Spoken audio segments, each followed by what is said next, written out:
Former Secretary of State Mike Pompeo joins us now here in New York. Mr. Secretary, good morning to you. Good morning, sir. Great to be with you. What should our response be to the reign of terror inflicted by Putin overnight? So the response should be what we should have been doing, frankly, since September, when we knew this invasion was going to take place.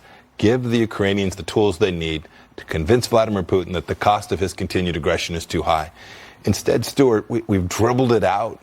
We waited 6 months to give them anything, and then we say we're going to give them artillery. We give them 4.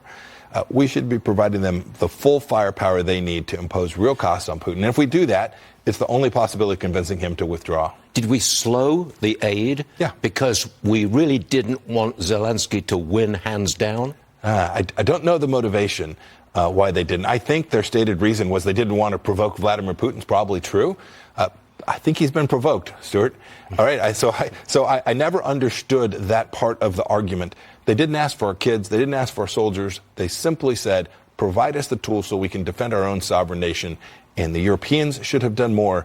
The United States should have done more. Faster, better, stronger. Okay. What should we give them now?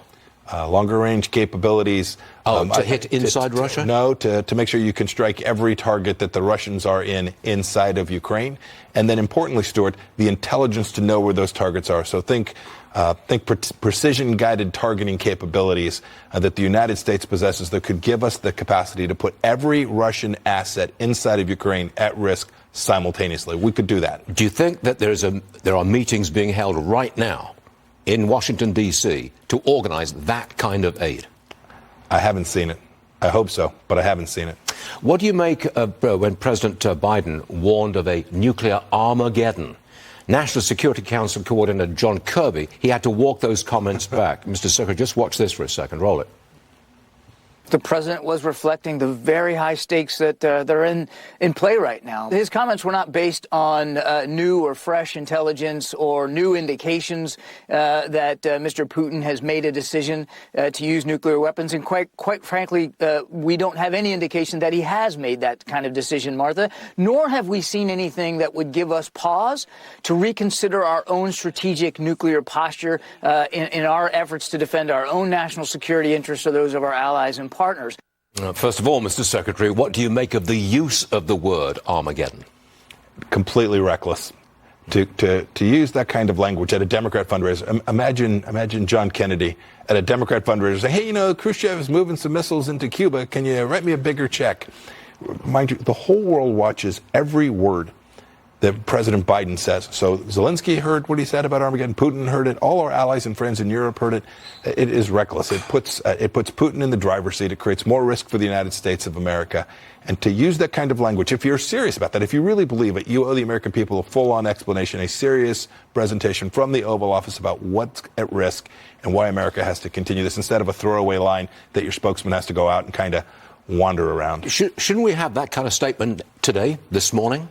Following what's happened overnight in Kyiv? There's real risk. Vladimir Putin is determined. Look, he blew up his own pipeline. He took a $20 billion asset and blew it up.